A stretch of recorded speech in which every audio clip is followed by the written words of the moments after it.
the history of being Ultimate Ninja Storm games. Now, if you don't know me, I'm an Ultimate Ninja Storm fanatic. I mean, I love every single one all the way through 4, except for a concept of this video that you're not going to get into, I really go into detail about why this video game puts emphasis on the anime and why I was playing, while the weekly anime was coming out.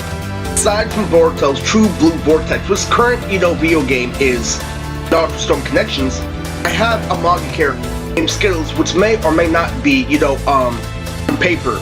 And the main point is that they fight like in the video game.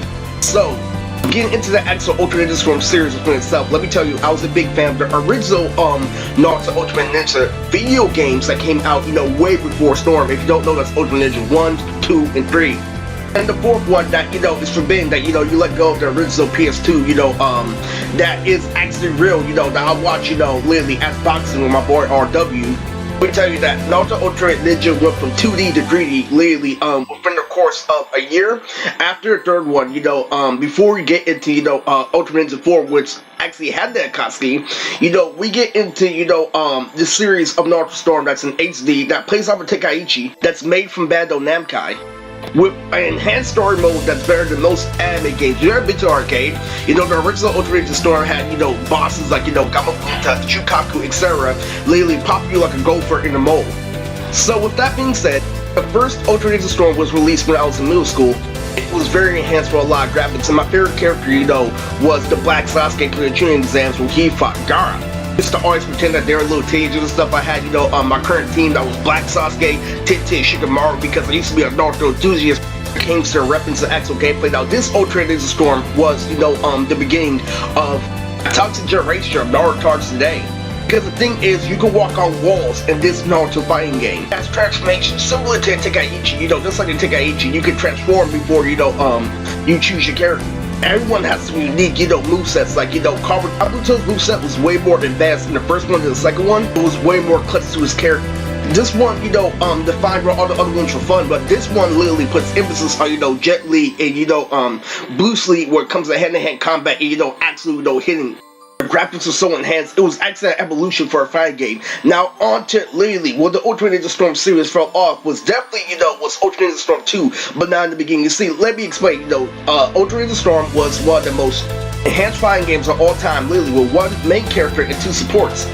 What happens literally with a fun video game that's 3D like Tenkaichi has one main character and 2 supports online. And here is where we get Ultimate Ninja Storm 2, when I figured out that the days for anime were dying. Because of the fact that Ultimate Ninja Storm 2 came out around the Pain arc, literally when they were having, the unique teams like Team Taki, Team Akatsuki, etc. What that did was that made fans involved in the series, unless you read the manga. There's some other things. There's 2 Ultimate Ninja Storm, players. There's the one who read the manga, and there's the one who loved the actual anime, and some listen to the openings. But the main point, the main aspect of this video was Ultimate Ninja Storm. The first one was a unique fighting game, and when we had the second one that you can play online, it was a revolution of fighting games all around. Contrary to your belief, there was always, fighting games like Mortal Kombat and Street Fighter, the Raver, especially Tekken, played off the fighting game principle where you couldn't spam. What that means is that plays off a real fight like, technicality instead of, actually, having fun like a little kid. Oh, the graphics and specials and this and that. So, I've got to admit, there's some spammers in Ultimate Ninja Storm 2. Like, Deidara is the biggest spammer, literally. There was also Sasori, who I used to rank up with. There was Minato, there was Pain, my brother would always use Kiba. And I used Tenten alongside. The most important part of Ultimate Ninja Storm 2 was, it was definitely, a regeneration and a big upgrade to the first one. Like, there was Crisis main characters, there was Crisis my specials, there was Grady Chio, literally, with the Trim Puppets doing a lot. There were stronger versus battles, and most of all, there was online play. What the online play was notorious for. Deidara kept on spamming with the birds. Everyone kept on cheating with their Rasengan. Sasori with the puppet is nothing compared to the majority of people online. And the thing that, made the first one and the second one so similar is that they had unlimited subs, unlimited substitutions. And here we get, the big crossover for a Naruto fighting game, because when you can play those games, you can still feel. Now, the graphics of Storm 2 aren't as good as Storm 1, but we get into, a big crisis when it comes to the third one. That's not actually, labeled number 3, which is called Generations, and here is the theme of this video. This is when I had the worst record in Ultimate Ninja Storm history, literally, was Generations, but it started off where Big went online.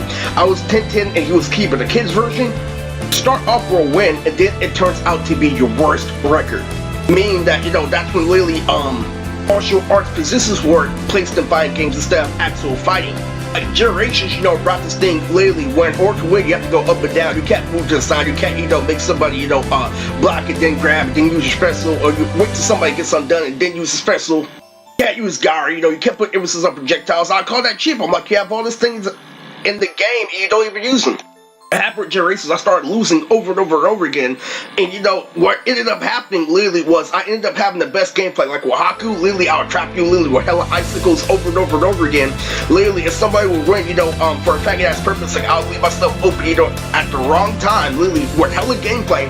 And then it turned out, to be an absolute, problem of mine where I had the best gameplay, but I still lose at the end of the day. Because the other players played off of up and down principle. So here's the thing, it was a thing. I didn't get the concept that the third game was hiding behind the Street Fighter principle. I didn't get the Storm that's actually the number 3, which is Ultra Ninja Storm 3, which was my favorite, my biggest record. And the most win streak of any, fighting game, that was Storm. Meaning that I was winning, 2,000 to 300, literally over and over and over again. I could pick a random team and still win. It came to one time where we had to switch characters where somebody was keeping, and I was 10-10, and then I, reversed it again. And if you don't know, Storm 3 is the birth of instant awakenings. And what happened was I was winning that game over and over and over again. So what does that tell you? That means every single number of Storm I'm good at, but every single side game, like, during races or revolutions, I suck ass at. Literally, you know what that means? That means that's a little, play game for the party boys and shit. So, what happened was every serious Storm, I was good. And, Storm 3 is when we have characters like Han, and Madara. I was super good at fucking Madara.